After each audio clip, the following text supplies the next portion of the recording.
am Nicole, and today I'm going to be looking at Spotify as a musician, and I have a master's in UX design. UX is user experience. You design something in a way that will encourage people to use the product. A lot of conscious decisions are made to help software companies better serve their customers, but often it can also have negative implications, control different ways of tricking the users or other bad things. That is called dark UX, and we don't like dark UX. So today I wanted to have a little chat about Spotify, just a little review. I know that there's already a lot being said about Spotify and how it has implications on the world and on musicians, how it doesn't pay musicians.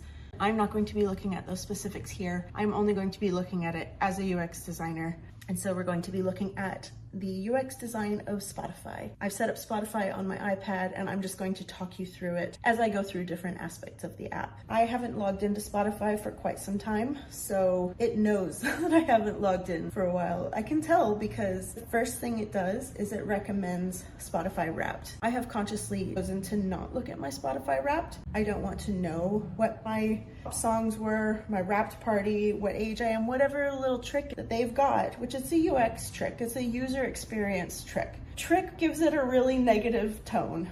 It's a way that they engage with their users. The Wrapped thing is a thing that they do to create value for their users and to keep the users coming back and paying their subscription fees. That is the goal of Spotify Wrapped, is to keep you on for the whole year so that you can see what happens. And I know that there's been a year where, I listened to someone's band who I knew and I quite liked it, and then I was like embarrassed that they were going to be like my number one on the Spotify Wrapped and it's someone I knew. Or people, they have a breakup and they listen to sad songs all year. And you get to the end of your Spotify Wrapped and you're just reminded of the breakup. Like, humans have a lot of layers to them, so sometimes you don't want it, but a lot of people do want it. They want to see what their life has been like. They listen to something and it reminds them of good times, and that is what keeps people coming back to Spotify. Spotify Wrapped is one of the biggest draws that they have. It's what helps them stand out. A lot of different companies have taken on board a similar kind of a situation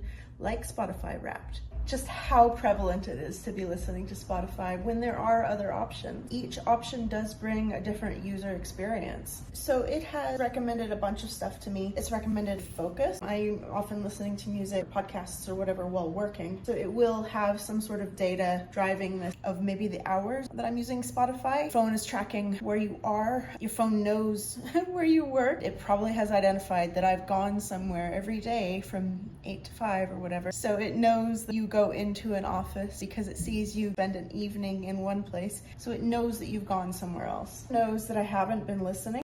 Now, what it doesn't know is that I'm on Christmas holiday, so I don't listen to a lot of popular singles. I don't know what some of the most popular music is. I am like a 90s person, and recently I listened to a bit of Charli XCX, because now it is recommending popular albums and singles, and that is not a style of music that I would normally listen to. Like Frank Ocean or Sabrina Carpenter or like Billie Eilish, I just don't listen to those things. I listen to PJ Harvey, Tricky, Goldfrapp, pretty far off from Sabrina Carpenter and Frank Ocean. What it's doing is just trying to get me in all the ways it can get me. It knows I need some focus time. It knows that I go to work and listen to Spotify. It knows that I have like an extreme obsession with Emma Ruth Rundle. It knows that I had a little period of time where I decided, I'll listen to Charli XCX. It was like, maybe she wants more of that. So that's what they're doing. They've built this into the system. Yes, it's algorithm, but it is a conscious decision that they're making to keep you on your device. It wants me to jump back in to my favorite playlists. It's come up with some recommended stations because it knows what I want to listen to. A band that I follow, hey, they've released something. Top picks for me. I probably will like it. I've definitely found a lot of music that I enjoy on Spotify. That is one thing that Spotify really has going for it. The recommendations have been good.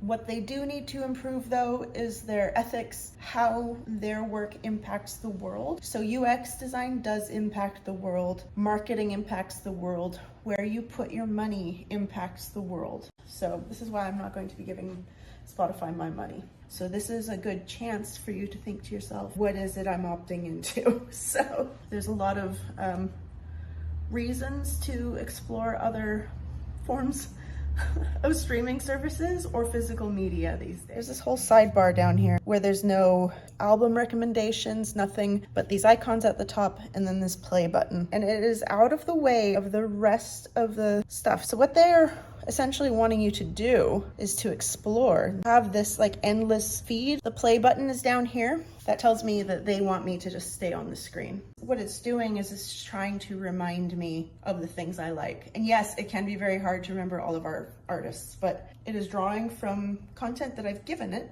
I've provided it with the information and it's feeding it back to me, feeding me all the information I have already told it I want. If I go to my library, that's my stuff. I've never felt like the library in Spotify was very good. The way things are clustered, I want to be able to, I guess, have more of a filing system, a pile of things that I have put in there for a variety of reasons. I can narrow it down by going to playlists, songs I've liked. There's 358 songs in there. I guess I could just start playing it. It's definitely not the same kind of experience as if I were to pull out a record, you know, touching the record and going through it. And I guess that's an experience that I'm missing with Spotify. It's not very tactile. I can't really browse stuff. Essentially, when I started on Spotify, I just started listening to music. I probably started listening to like Nine Inch Nails and PJ Harvey and all the things that I could think on top of my head. Yes, I like that. And with time, it would recommend new things. And then I used to do the hearting, so you would heart the item and it would learn from that and it would say, hey, she likes really sad music. It would just keep recommending really sad music. I listen to music for a variety of reasons. Sometimes I'm going through a breakup. Sometimes I'm really happy. Sometimes I'm doing research. You know, I put things into my lists that I don't even like just because I'm a musician and I think, okay, that intro is like really interesting, how they've done the strings there or whatever. Spotify is listening and it starts to think, hey, she likes this terrible song, so I'll recommend more of that. It's not truly understanding what I need from it. It doesn't know that it's the strings that I like, and it doesn't know that I hate the other song. So when I start to engage with it as a musician, it's learning things about me that are project-based and not necessarily about me. You know, some of the podcasts I listen to for university projects or whatever. There's not really a way for them to know that. Why do they need to know so much about us? Why do we need them to tell us what to listen to? Why do I need it to know that I just like the strings part at the beginning and not the rest of it? It doesn't need to know that. My record player doesn't know that. My record player plays all the songs I want. I buy full records, and sometimes there's songs on there I don't like and I listen to them anyways. With Spotify, when that song comes up, I can skip past it. I can opt out of it and it can learn from it. And it does learn from it. And maybe next time it's unlikely to recommend it. The thing is, skipping past a song hasn't mattered in the past. I would have listened to a song on a record that I didn't like. I would have just kept it on. There's something very convenient that has come out of this. The convenience is what keeps us hooked onto it. Just the main page. Like, it is interesting. Sometimes their recommendations are pretty terrible.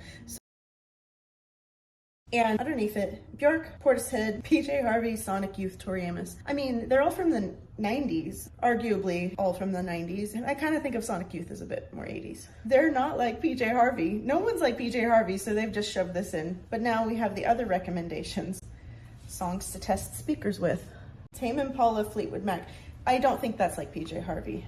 It doesn't care. It doesn't care. It just wants me to stay in the app. John Parrish. Okay, that's a fair call. John Parrish plays with PJ Harvey. It's mixing in playlists. It's mixing in individual artists. It's mixing in content that have actions. For example, songs to test speakers with. You know, it's like, hey, you like PJ Harvey. Do you want to scroll this? Hey, maybe you need to test your speakers. And then immediately below it is more PJ Harvey. Prompted by us, made for you. Okay.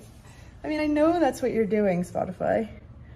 Motivational songs for a Sunday apartment reset. It knows I'm stuck in my apartment because it's the public holidays and it's been raining outside. Missed connections, my unheard saved tracks. I do save songs sometimes and I don't listen to them again. Sometimes I have like a metal focused album or like a hip hop focused album. Because I'm only working on my music, I tend to listen to like inspiration around that. All in all, I do think that there's a lot of benefits to Spotify. Treated musicians better and they treated the world better. Then I would be more keen to continue, but I'm not going to continue. And I guess The purpose of me drawing attention to this is simply so that we can compare other streaming services. In the future, I'll be looking at Tidal, I'll be looking at Apple Music, and so we can kind of compare. And I'll do a few more videos on Spotify. You know, make a decision. Do you want to stay with Spotify? You can opt out of it. There are other options. I don't think it's good that all of our apps are trying to keep us online. It's noticed that I can listen to music at work. It wants me to continue doing that. It wants me to see value